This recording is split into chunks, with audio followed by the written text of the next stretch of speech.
Hey friends, Zach here. Before we get into our episode today, I wanted to let you all know about a very special live Zoom event that we're hosting next week on Tuesday, July 7th.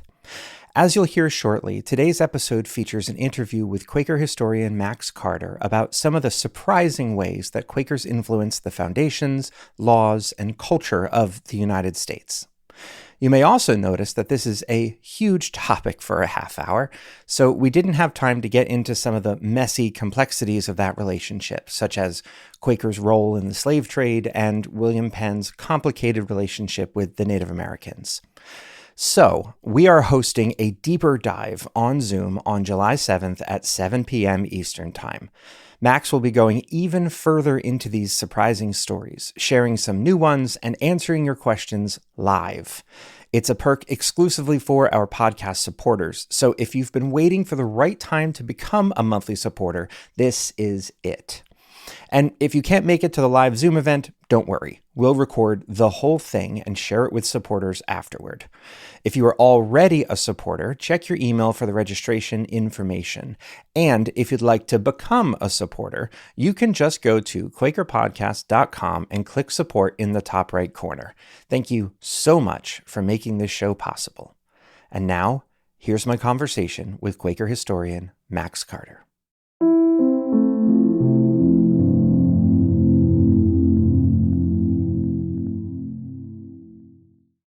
So, in many ways, Quakers had an enormous impact on speech patterns, on culture and architecture, understandings of marriage, education, child rearing in the United States, and not necessarily embedded in law, but when you're essentially in charge of almost half the colonies, it's going to have an impact. Yeah.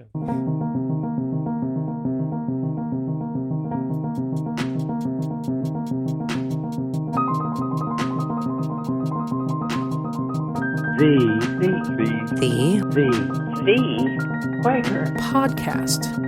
Story, spirit, sound. Welcome to the Quaker Podcast. I'm Zach Jackson. Today we have a very special episode, as I'm joined by Quaker historian Max Carter.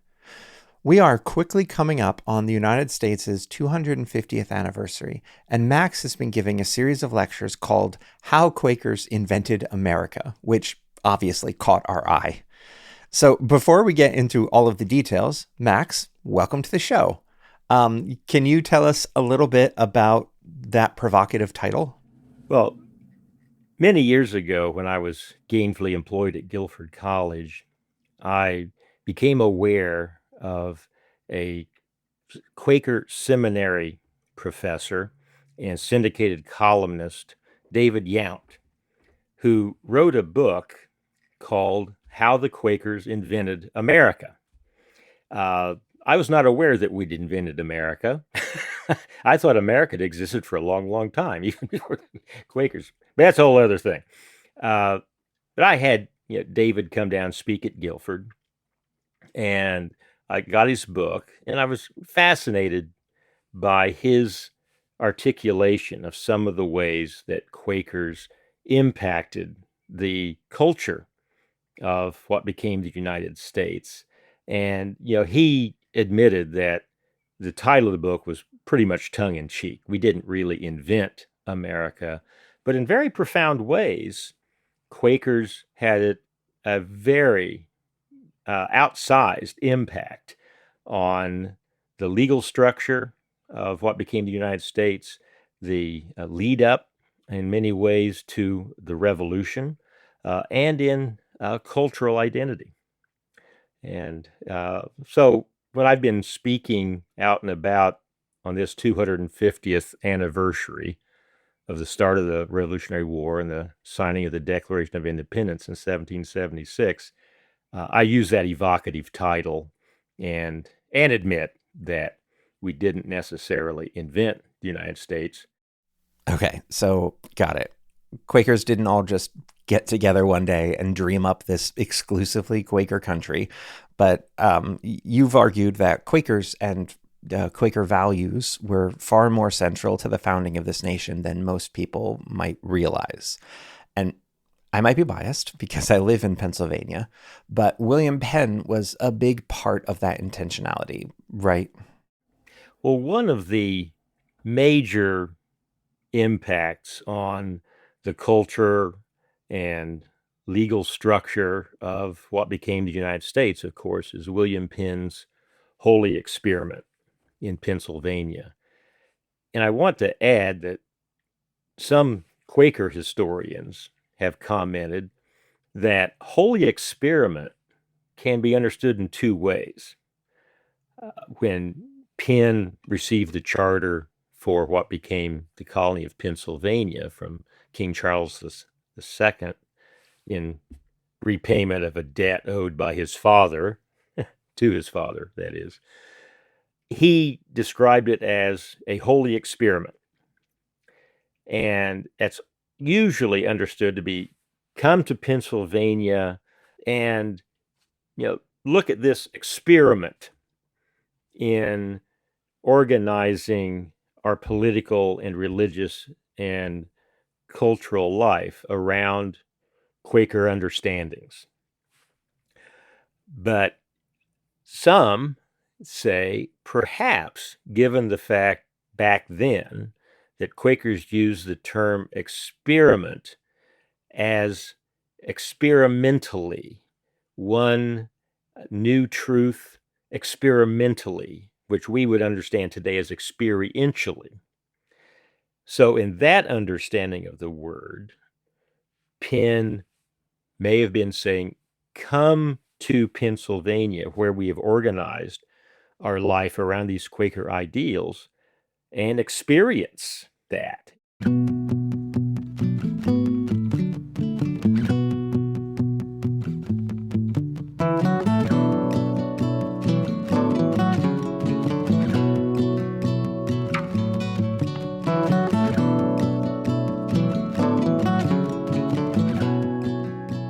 It's not just an experiment as if we don't know the outcome. It's come and experience the reality and the truth of this.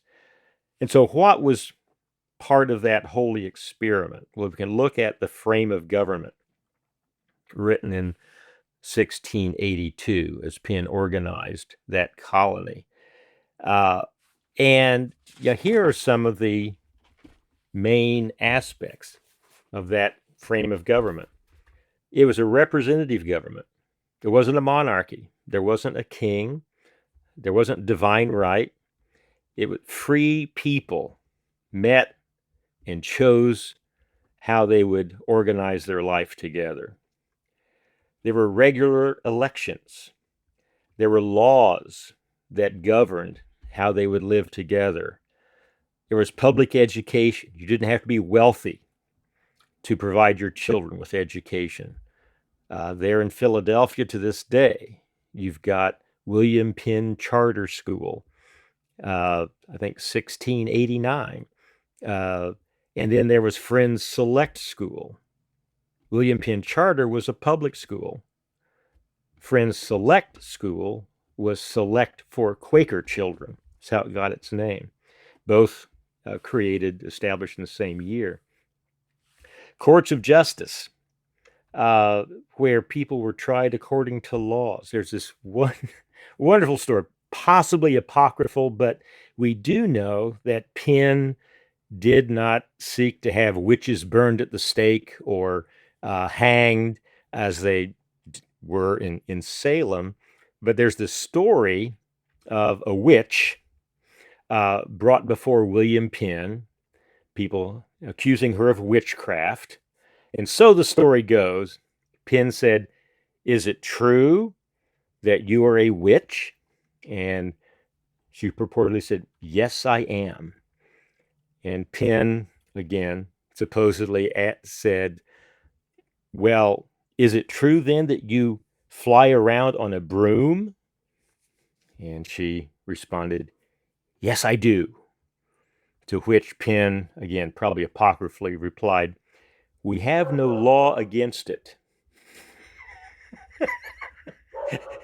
Now, again, whether it's true or not, we do know that he did not punish witches. in Pennsylvania. But I love that story.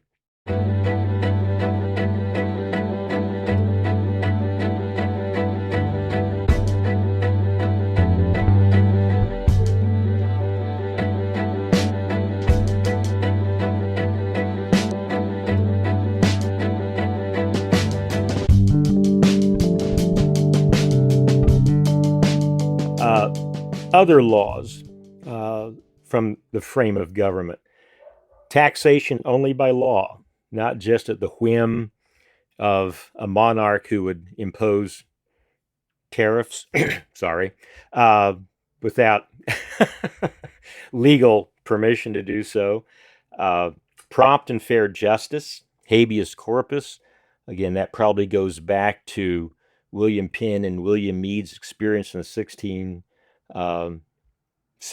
I believe it was, when they were hauled into court for violating the law against gathering for Quaker worship there on Gracechurch Street in London. And the judge ordered the jury to recess and bring back a guilty verdict. And Penn told them as they left the courtroom, exercise your rights as free Englishmen. And that became the famous Bushell's case, the legal precedent for a jury bringing back a verdict of their own independent judgment. That gets embedded in American law, trial by jury. So you've also talked about how Quaker values sort of slipped into the foundation and became American values. I think I see it most often in our lack of power distance. Like, we don't have the same respect for hierarchy that they do in Europe. That's a Quaker thing, right? Yeah. When you think about British society, even today, it's a class society. And there are rules and regulations about how you address the monarchy. You bow, you curtsy, you don't turn your back on the king or the queen. And I'm always fascinated at Wimbledon when they're talking about, the tennis matches and all that stuff. They're quite often the commentators are talking about the rules and regulations about how you approach the royal box, because usually the queen or the king or princes and princesses and dukes and earls and all those kind of people are there in royal boxes, and there are protocols. Well, 1980, my wife and I are leading the Earlham College London program, and we're over there with 23 Earlham students. And during spring break, one of our students learned that the horse show at Bath was being held, so she hies herself off to Bath to see the horse show. And she notices that Queen Elizabeth is over there in the royal box, and being a good Quaker from Earlham College, she just trots right over there with her camera, walks right up to the royal box, says, "Could I take your picture?" Snaps her picture, heads back. You don't do that. You don't do that. She wasn't shot or hauled off, but that's the Quaker attitude.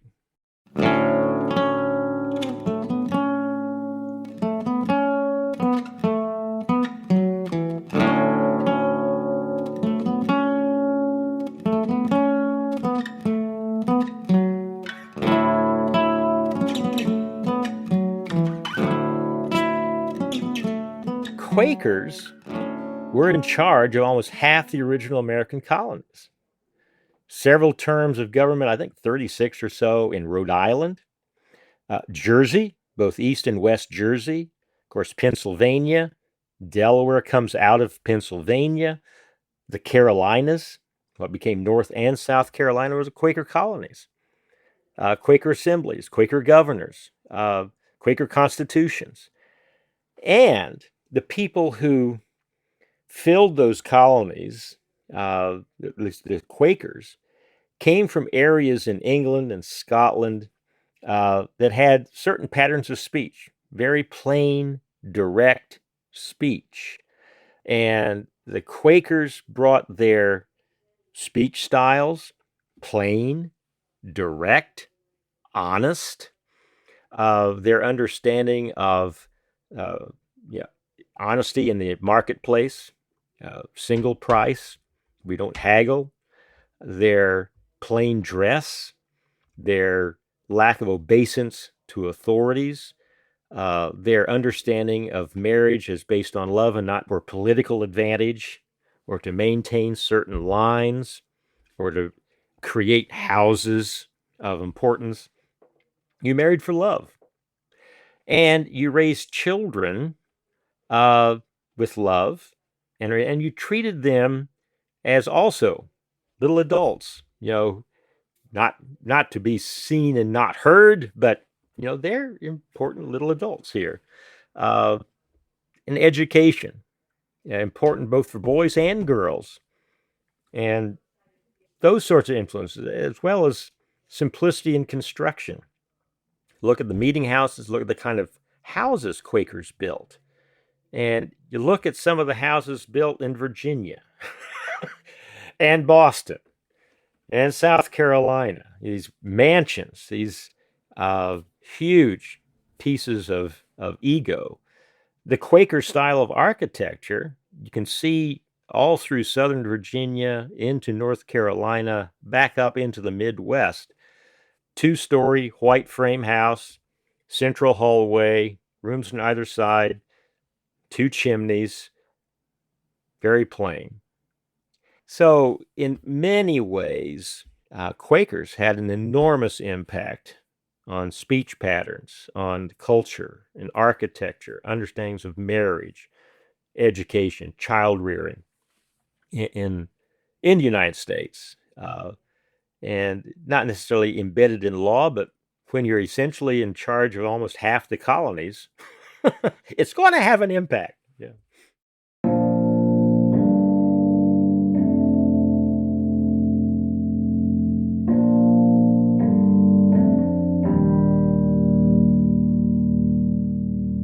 We're going to take a quick break. When we return, Quaker values get put to the test as the American colonies take up arms in the name of independence. What happens when Quakers go to war? And can those who refuse to fight still have an impact? Stay tuned.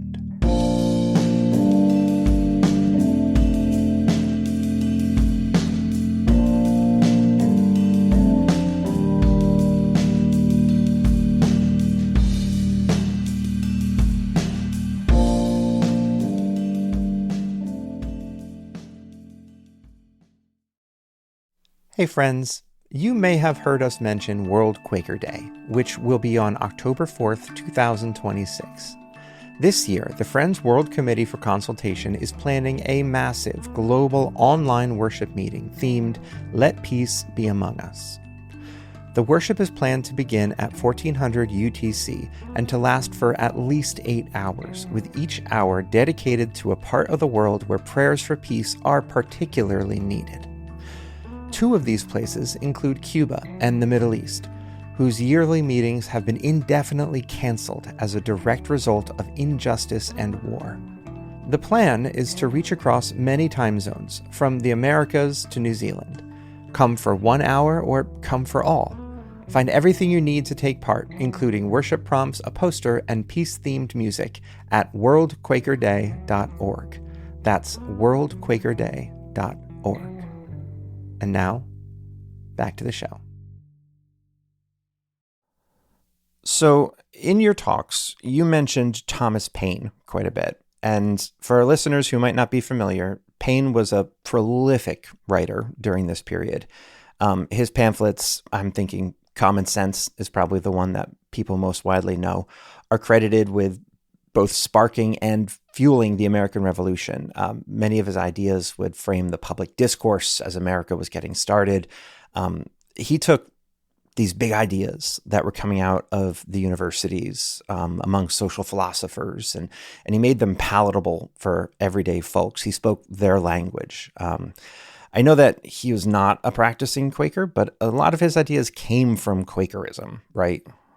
Thomas Paine's father was a Quaker.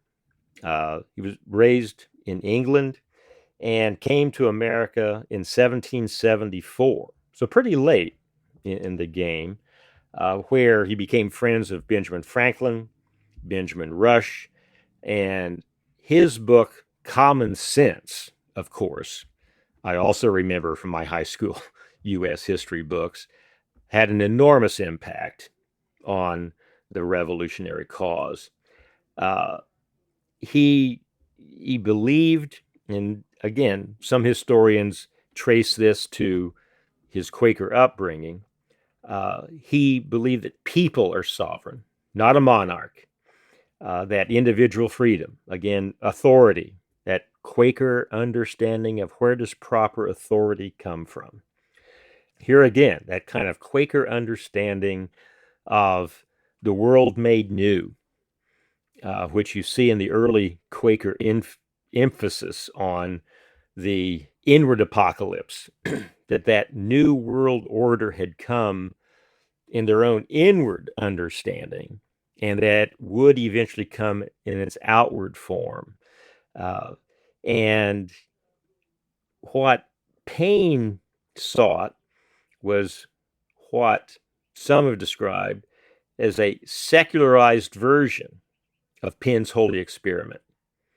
Let's take those values in a more secular direction, but see that holy experiment realized in the New World Order. Of course, Paine broke with Quakers over the peace testimony.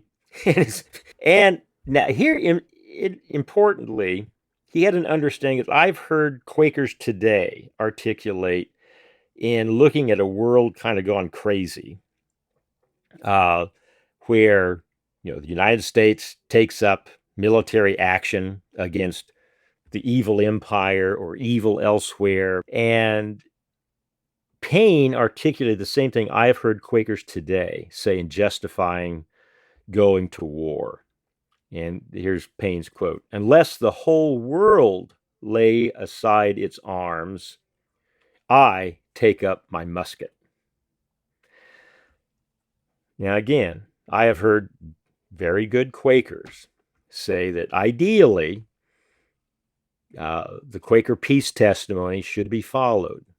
But in an evil world, and among evangelical Quakers, we'll hear this, until Christ comes, we have to respond to evil with violence.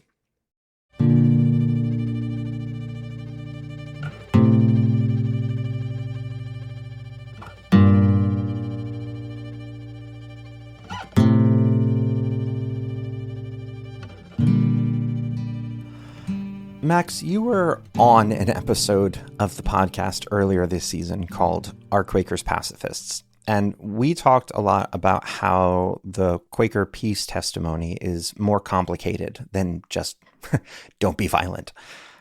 There have always been questions about whether or not there are specific circumstances where violence is unfortunate but maybe necessary. And the Revolutionary War was one of those moments, right?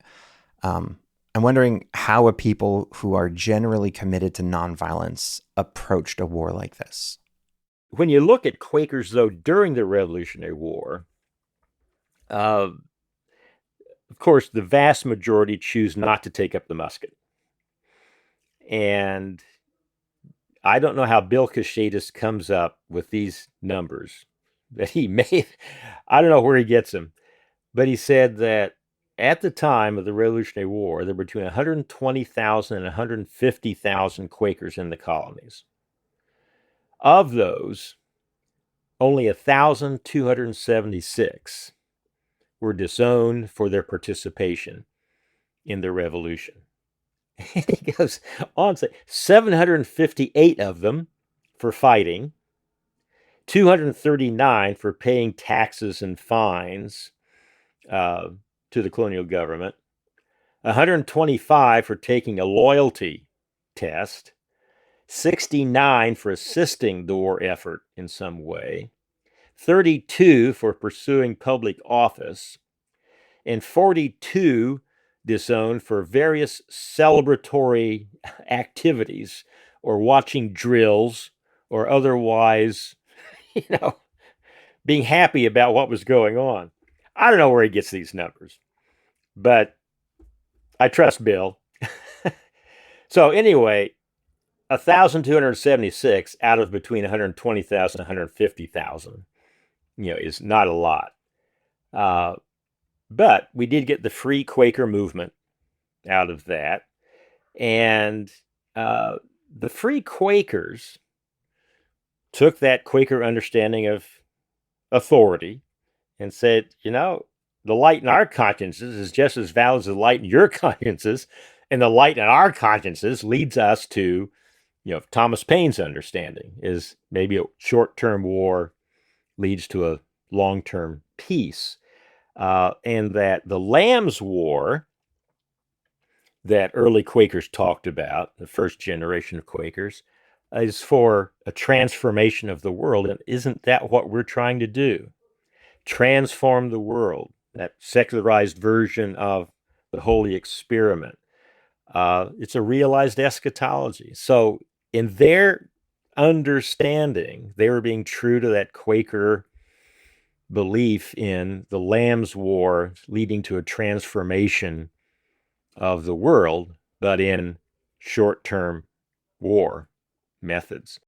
And you get some pretty significant folk who joined the Free Quakers. Samuel Wetherell Jr., his textile mill provided the uniforms for the Continental Army. Owen Biddle was a merchant, was the deputy commissioner for forage for the Army. Because, again, forage is an important term there. You didn't have a whole bunch of supermarkets out and about. Betsy Ross, who became a member of the Free Quakers after the Revolutionary War, I think her membership was in the 1780s. But during the Revolutionary War, I've read some historians who say she is possibly the beautiful young widow who distracted a Hessian leader, causing his forces not to be available for the consequential Battle of Trenton. So maybe Betsy played a role there. But she didn't join the Free Quakers until 1785. But her death in 1834 was pretty much the last member of the Free Quakers. The Free Quaker meeting was laid down in 1836. Meeting House still stands there in Independence Mall, but she may have been the last member there. So, again, a lot of significance of Quakers, both leading up to the Revolution and some Quakers in the Revolution.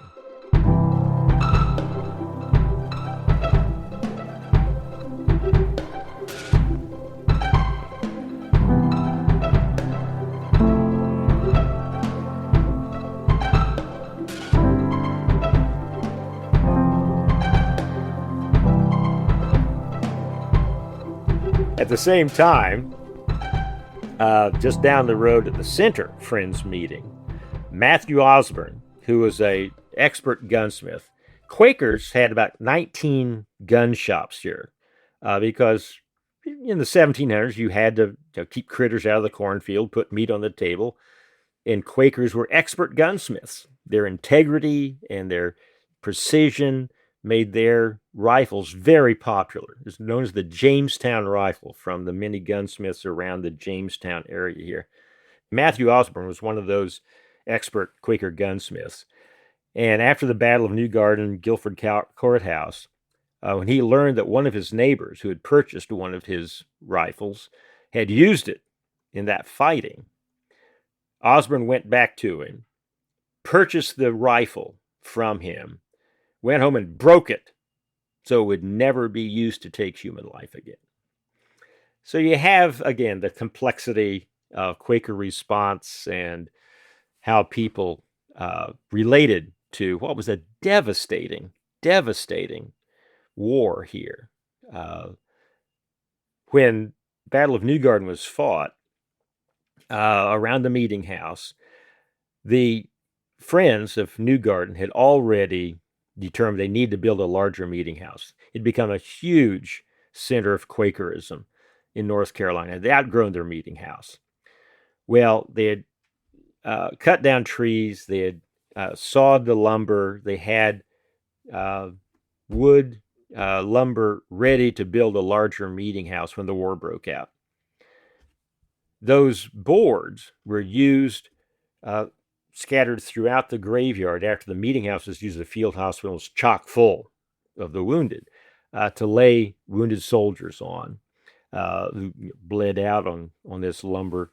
But after the war and after all the death and destruction, it took 10 years before that lumber could be incorporated into a new meeting house. I mean, that's how long it took to recover from the devastation of the war. So it hit them hard.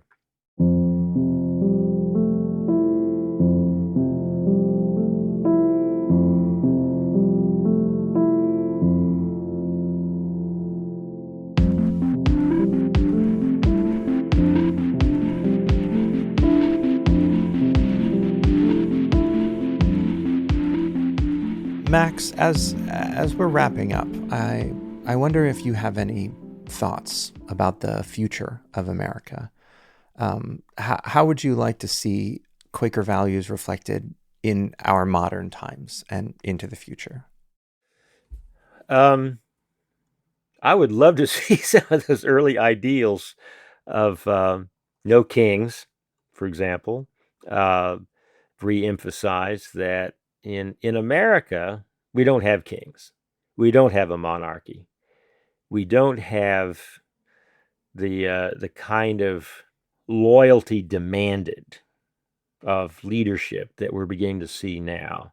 But that's the kind of attitude that I would love to see America have today, that William Penn put into his frame of government, into his Charter of Privileges. We are not above the law. I and my sons may own this colony, so to speak, or inherit it, but we are not above the law. We will be a representative government. We will follow the law, and we will try to make of this colony a holy experiment, not only in embedding the ideals of Quakerism, but also in providing people from all over the world to come and experience the reality and the benefits of a life guided by the Spirit, guided by our Christian ideals and our understanding as Quakers of what the Lord requires of us, which is not to amass great wealth or great privilege, but to do justice, love mercy, and walk humbly with our God.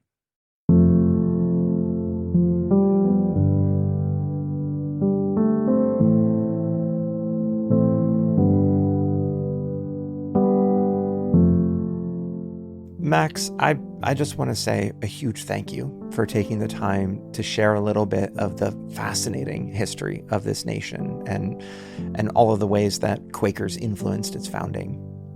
As a reminder to those listening, this is just a taste of the history that Max has compiled on this topic, and he will be going into way more depth on July 7th, 2026 at 7 p.m. Eastern on Zoom for our podcast supporters.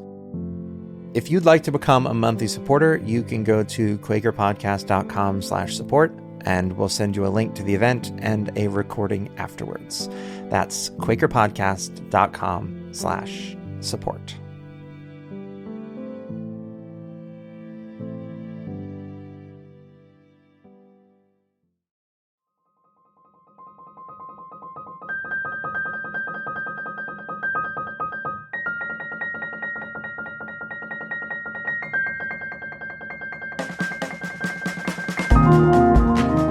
Thank you for listening, and thank you again to Max Carter for taking the time to share this history with us.